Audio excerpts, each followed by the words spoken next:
Hey, welcome back to Bob's two-car garage. Now, if you look behind me right here, you're gonna see about half of the 38 pieces of teak furniture that we needed to refinish. We had a ton of it to do.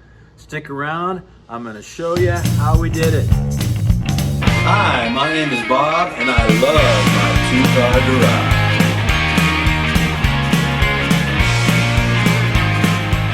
Now the first thing that we did is we got ourselves a power washer. Now we happen to have one around, so we're using the one that we have, but I would really recommend for cleaning off your furniture is that you go out and you rent a power washer. This is not one of the heated ones. It's one of the it just squirts plain old temperature water, and but it's gonna save, again, a lot of time. And while you got it, you can clean off that old wood fence that doesn't look so good anymore, and maybe clean off your driveway that's got a lot of oil on it. So a power washer is gonna save you a lot of time. And the first thing that we did with that power washer is we just kind of rinsed off the spider webs and got rid of the dirt and stuff like that. We just wanted to get it wet to prepare it for the next step. And the next step was to apply this conditioner right here. Now there's a lot of products out there. This one is Starbright, Teak Cleaner, and Brightener. And I'm not even really sure that it's necessary because we did it with and without, but it was a pretty inexpensive product. So we put it on there, let it soak in for a few minutes in the shade, and let it do its thing. Again, I don't know if it's really necessary, but we did it anyway.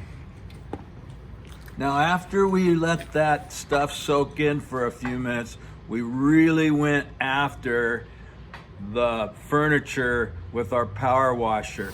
Nice and close up, and immediately you could see a difference. It just wiped all that old stuff away, made it look nice again. A couple of precautions when you're using the power washer. First of all, go with the grain of the wood. If you don't go with the grain of the wood, you're gonna leave some strokes here and there. We ended up with a few anyway, but as much as possible, you wanna go with the grain of the wood like you would paint or anything else. Also, try to keep a consistent distance from the wood, because if you go too deep, it's gonna damage the wood. Not a big deal, but it does make the final coat look a little bit different. The more consistent that you can be with the power washer, the better look you're gonna have on the tail end.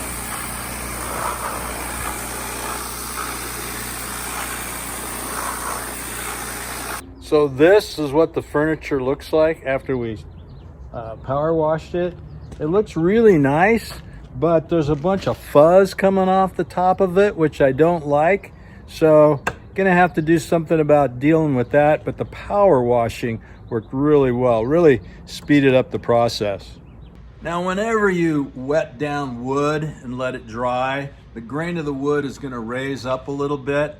So we didn't want that on there, so we went after it with our random orbital sander and some 120 sandpaper to get that fuzziness off of there. Now, initially, our final finish was just this teak oil right here. And again, this comes in a lot of different brands.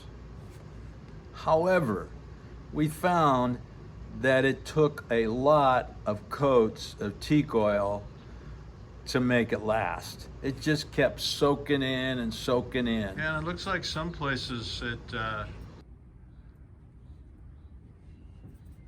soaks in more than others. Now, we applied this with a weenie roller, which you can see I'm a big fan of those things because helps things go on really fast, but you can just use a rag or a brush or whatever to put that stuff on. It's just like putting on an oil-based stain. So we found that the teak oil just soaked in too much and took too many coats. We ended up finding another product besides teak oil that we liked a lot. It was this stuff here. It's called Presevawood, and we found it at Home Depot. It's an oil-based product. I suggest that you find an oil-based product that you can apply 2 or 3 coats, one right after the other. Most of the water-based stuff, you can't do that. This stuff worked really well. Didn't take as many coats. Did seem to leave a little more of a glaze or a hard surface on the top, but that was okay. You can go over it again and again. And you let this stuff soak in a little bit and then wipe off the excess. You do not want it to puddle up and just dry there, because then it'll be sticky when you're all done. So make sure that you do wipe off that excess. Now we did end up sanding and rubbing down a little bit between coats, even with some steel wool, because we found that there was a little stickiness. I think we left a little bit too much residue on the top, but we fixed that by just sanding it a little bit with some 120 sandpaper and or rubbing it down with some steel wool so those armrests feel nice. So we wanted to do that, especially where people are leaving their hands, feet, legs, and arms. You know, like when you're on a ride at Disneyland. Anyhow, our 38 pieces of furniture ended up looking pretty nice. Did take some time, but again, I really recommend the power washer because it's going to save you a lot of time. Want to leave you today with this proverb that says, "Those that work their land will have abundant food, but those who chase fantasies have no sense." So, wherever you're at, do the best with what you got. Thanks for watching. Don't forget to like and subscribe.